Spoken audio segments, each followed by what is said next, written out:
संविधान जो लिखित दस्तावेज होता है किसी देश में, सारे देश की राज्य व्यवस्था के बारे में उसमें वर्णन होता है, सरकार के बारे में वर्णन होता है, लोगों के मौलिक अधिकार और मौलिक कर्तव्य के बारे में इसमें लिखा हुआ होता है, जानकारी होता है।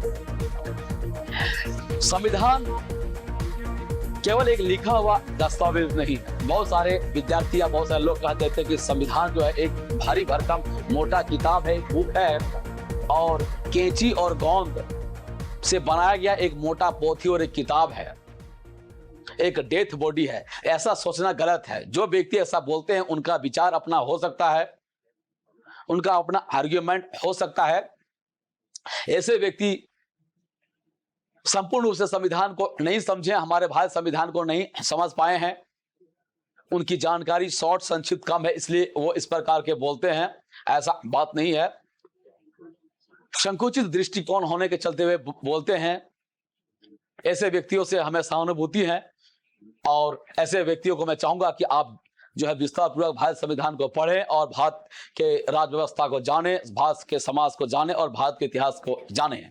पढ़ने के बाद आपका दृष्टिकोण निश्चय ही बदलेगा, ज्ञान होगा। आप जब संपूर्ण भारतवर्ष घूमेंगे तब आपका दृष्टिकोण निहायत ही बदल जाएगा। बहरहाल हम जाएंगे इस पॉइंट पे कि संविधान कोई कैंची गोंद का या कोई जो डेथ बॉडी या कोई मृत कोई वस्तु चीज नहीं है। संविधान में आत्मा होती है। जिस प्रकार व्यक्ति में जब आत्मा होता है तो वह जिंदा होता है, वह कुछ काम करता है, कुछ बोलता है, कुछ देखता है, कुछ करता है। उसी प्रकार संविधान में एक आत्मा है। कहने का मतलब है कि संविधान में एक स्फूर्ति है।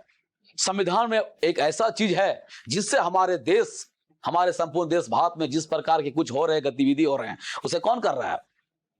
उसे गाइड कौन कर रहा है? एक आत्मा कर रही है, उसे चला रही है। जिस प्रकार एक व्यक्ति जिंदा जब उसमें आत्मा रहता है तो उसे चलाता है, उसे कोई काम करवाता है। उसी प्रकार देश में, संपूर्ण देश में जो संपूर्ण देश का मैशनरी किस प्रकार का काम कर रही है, कौन करा रहा है? संविधान करा रहा, आत्मा। इसलिए हम कहते हैं कि संविधान में आत्मा है, संविधान जिंदा है, एक जिंदा वस्तु है। ये थोड़ा सा आप दिमाग में बैठा लीजिए। क्लास 8 स्टैंडर्ड के विद्यार्थी आप इस बात को उतना नहीं समझ पाएंगे, हो सकता है शायद अधिकतर विद्यार्थी, लेकिन बहुत सारे विद्यार्थी समझेंगे भी इसे। आप जैसे जैसे क्लास का स्टैंडर्ड में चले जाएंगे आपको समझ में आएगा। आपके दिमाग में मैं ये डालना चाहता हूं ताकि यह आपके लिए एक आधार का काम करेगा, बुनियाद का काम करेगा और आने वाले समय में आप बहुत ही अच्छी तरह से इसको ग्रहण कर पाएंगे। बहरहाल अपने आप तर्कों का इस्तेमाल हमेशा कर सकते हैं। तो संविधान के बारे में हम लोग, भारत संविधान के बारे में थोड़ा सा यहां पर आते हैं। भारत संविधान के बारे में चर्चा करने से थोड़ा सा संक्षिप्त जो हम लोग नेपाल के संविधान के बारे में चर्चा करेंगे और नेपाल के बारे में बात करेंगे। इस चैप्टर में नेपाल के बारे में थोड़ी संक्षिप्त जानकारी है, नेपाल संविधान के बारे में जानकारी है, इसलिए आपको जानना चाहिए। संविधान पढ़ने में क्लास 8 में नेपाल के संविधान के बारे में ही जानकारी विद्यार्थियों को क्यों दिया गया है? क्लास 8 के स्टैंडर्ड के विद्यार्थियों का ज्ञान का स्तर उतना ऊंचा नहीं होता, नॉलेज उतना ज्यादा नहीं होता है कि हम दूसरे ऐसे देश या दूर के देश जैसे अमेरिका है, ब्रिटेन है या फ्रांस है, रसिया है या कोई ऐसे देश, बहुत दूर के देश के संविधान को बहुत भली प्रकार जान सके या उससे ज्यादा जानकारी नहीं होता, भली प्रकार उतना अवगत नहीं होता है। लेकिन चूंकि नेपाल जो है हमारे भारत के पड़ोसी देश है, हमारे भारत से सटा हुआ देश है, हमारे भारत के उत्तर की ओर, ऊपरी भाग की ओर, उत्तर की ओर, और नेपाल के बारे में हमेशा हमारे भारत में चर्चा होता है। इन जो है उत्तरी भारत के लोग सभी कोई नेपाल को जानते हैं, सारे बच्चे जानते हैं, बॉर्डर सटे होने के कारण। और इन सारे अधिकतर राज्यों के लोग जो है नेपाल में काम करने के लिए जाते हैं, तो वे आते हैं तो घर में चर्चा करते हैं और लोग चर्चा करते हैं, तो बहुत ज्यादा जानकारी है क्लास 8 स्टैंडर्ड के विद्यार्थी, तो नेपाल से बहुत ज्यादा परिचय है। ऐसे भारत के, संपूर्ण भारत के लोग भी नेपाल को जानते हैं और विश्व के लोग भी नेपाल को जानते हैं। इसलिए क्लास 8 स्टैंडर्ड के विद्यार्थी को नेपाल का ही एग्जाम्पल दिया गया है। कोई जरूरी नहीं कि इस टॉपिक में केवल नेपाल का ही एग्जाम्पल लिया जाए, पढ़ा जाए। आप चाहें तो और भी दुनिया के देशों का एग्जाम्पल आप इंटरनेट से, गूगल से, यूट्यूब से आप ले सकते हैं। लेकिन आपको संक्षिप्त जानकारी दिया, शॉर्ट जानकारी, ताकि इसको आप तुलना करके कंपेयर जब करेंगे तब आपको समझ में आएगा कि संविधान का जरूरत क्यों पड़ता है।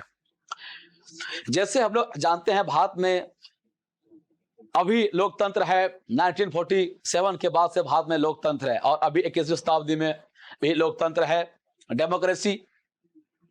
और हमें हमारे देश को चलाने के लिए संविधान है। एक महत्वपूर्ण बात कि कोई जरूरी नहीं है कि हर देश में जहां पर संविधान हो वहां पर लोकतंत्र होगा ही या डेमोक्रेसी होगा ही। किसी भी चीज को चलाने के लिए, बड़ा संस्था को चलाने के लिए, देश को चलाने के लिए एक संविधान, एक लिखित दस्तावेज का जरूरत तो पड़ता है, लेकिन कोई जरूरी नहीं है कि जहां कॉन्स्टिट्यूशन हो वहां पर उस देश में लोकतांत्रिक व्यवस्था ही हो या लोकतांत्रिक शासन पद्धति ही हो। तो जिस प्रकार भारत में संविधान है उसी प्रकार नेपाल के संविधान के बारे में भी पढ़ेंगे।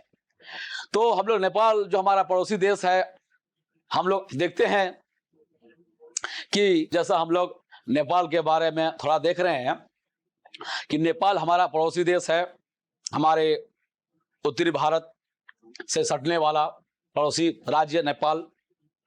नेपाल में 1990 तक किस प्रकार की शासन व्यवस्था थी? राजतंत्र।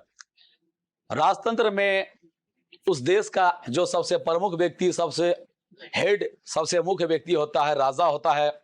कुलीन लोग होते हैं, बड़े बड़े लोग, राजघराने के लोग होते हैं। तो नेपाल में 1990 के पहले राजतंत्र था, वहां पर लोकतंत्र नहीं था।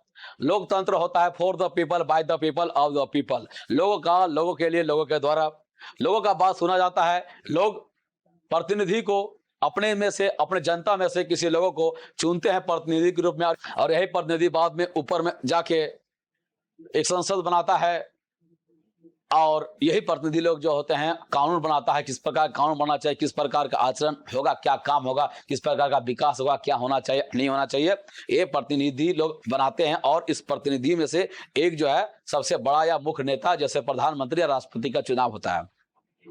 तो इसको हम लोग कहते हैं लोकतंत्र। लेकिन नेपाल में लोकतंत्र नहीं था। लेकिन नेपाल में 1990 से पहले लोकतंत्र नहीं था, राजतंत्र था। राजतंत्र में क्या होता है कि राजा का परिवार ही दूसरा बार राजा होता है। राजा का परिवार ही जनता के लिए, सभी लोगों के लिए जो है डिसीजन लेता है, कहाँ पुल बनना है, कहाँ रोड बनना है, क्या होगा, नहीं होगा, किसको किस प्रकार का सजा दिया जा सकता है। तो सारा फैसला ये राजा करते हैं, ना कि व्यवस्थापिका करती है, ना कि कार्यपालिका करती है, ना कि न्यायपालिका करती है। शक्तियों का विभाजन भी इनमें देखा नहीं जाता है। अंतिम अधिकार, अंतिम निर्णय होता है एक व्यक्ति राजा का होता है, राजा के परिवार का होता है। वे अपने कोई जरूरी नहीं है कि राजा का परिवार हमेशा जनता के लिए, समाज हित में काम करे।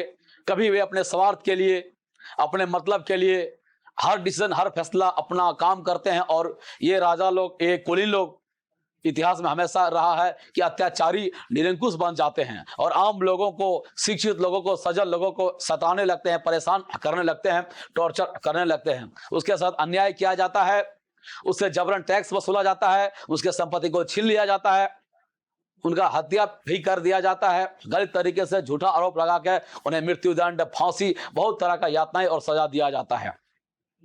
तो इसे हम लोग कहते हैं राजतंत्र।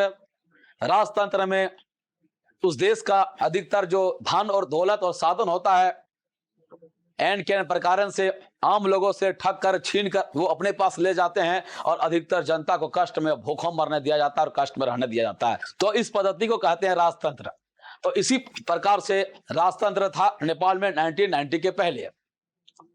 लेकिन इस प्रकार का अत्याचारी व्यवस्था, लोगों के विरुद्ध व्यवस्था, जहां लोकतंत्र ना हो, सभी लोगों को समान अधिकार नहीं हो, समान सम्मान नहीं हो, हर लोग चाहते हैं कि उसे समान अधिकार दिया जाए, कानून के समक्ष, लोगों के समक्ष बराबरी का अधिकार मिले, धार्मिक स्वतंत्रता मिले, बिजनेस, व्यापार, पैसा में बराबरी का अधिकार हो, सम्मान सभी को मिले, सम्मान के साथ जीने का अधिकार सभी को होना चाहिए, अत्याचार और गलत नहीं होना चाहिए। लेकिन लंबे समय से ऐसा काम होता है, राजतंत्र के द्वारा, राज परिवार के द्वारा इस प्रकार का शासन होता है।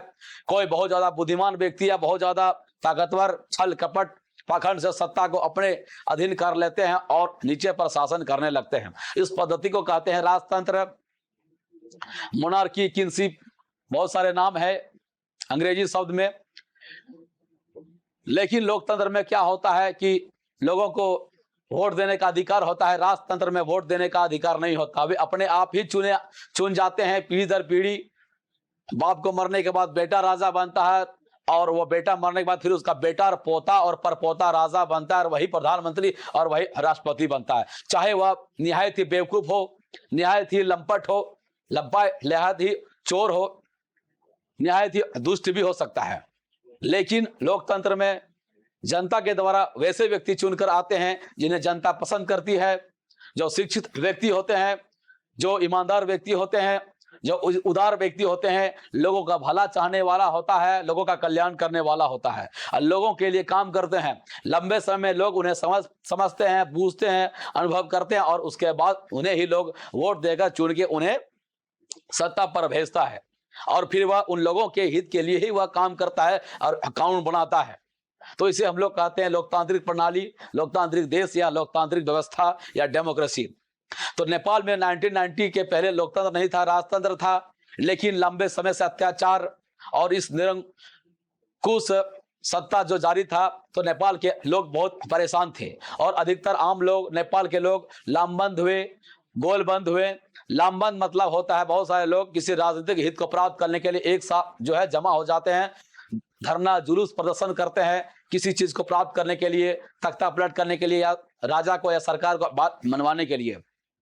तो आंदोलन चला, प्रदर्शन चला, और अंततः इतना दबाव जो है नेपाल राजा के ऊपर, राजशाही के ऊपर बनाया गया कि फिर से वहां से एक बार लोकतांत्रिक सिस्टम, लोकतांत्रिक पद्धति को बहाल करना पड़ा नेपाल में। यह सिस्टम 1990 के बाद जो है 1990 के बाद 12 साल तक चला। फिर किसी तरह से छल कपट से, अपने बुद्धि से यह इल्जाम लगा दिया गया वहां पर नेपाल में कि यहाँ पर जो है वायलेंस और हिंसा हो सकता है। नेपाल में कुछ अलगाववादी लोग हैं जो नेपाल में शांति व्यवस्था भंग कर दिए और उपद्रव मचा रहे हैं।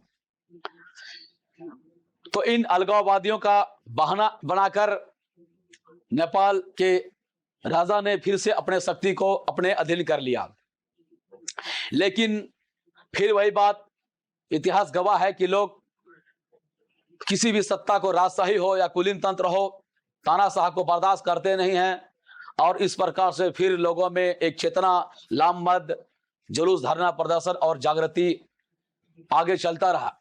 फिर हम लोग देखते हैं, फिर एक बार ऐसा एक परिस्थिति आती है, समय आता है 2006 के बाद फिर से नेपाल में शुरू हो जाता है, प्रारंभ हो जाता है लोकतांत्रिक पद्धति का। लोकतांत्रिक पद्धति से वहां पर शासन व्यवस्था चलने के लिए नेपाल में संविधान फिर नए तरीके से बनाया गया।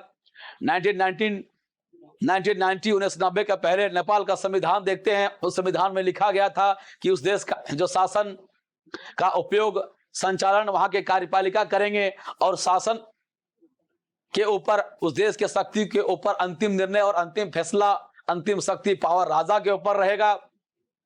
लेकिन जब 2006 के बाद फिर से संविधान लोकतांत्रिक पद्धति में बनाया गया, तो उस समय लिखा गया कि आप जो है शक्ति का इस्तेमाल जो है नेपाल के कार्यकारी करेंगे, लोगों में बटा होगा, लोगों के प्रतिनिधियों के माध्यम से राज्य व्यवस्था का संचालन होगा। तो इस प्रकार से फिर 2006 के बाद वहां एक नेपाल में एक संविधान बनाया गया, और ये सब बातों को लिखा गया कि नेपाल में शक्तियां किसके पास होंगी। तो इसलिए नेपाल में भी एक संविधान का जरूरत पड़ा। उसी प्रकार से हमारे देश में भी अलग मूल्यों के चलते संविधान का जरूरत पड़ा। ये अलग वाली बात है कि हर देश का अपना संविधान होता है, और संविधान का नेचर अलग होता है। संविधान में अलग अलग बातें लिखा हुआ होता है। कोई जरूरी नहीं है कि किसी देश का संविधान में है तो उसमें जो बात है वो हमारे देश में भी होगा, या किसी दूसरे देश के संविधान में भी वह बात होगा। लेकिन किसी देश या बड़ा संस्था को चलाने के लिए संविधान का जरूरत पड़ता है। इस वीडियो में इतना ही। Thank you very much watching for AK study center and people welfare foundation. जय हिंद।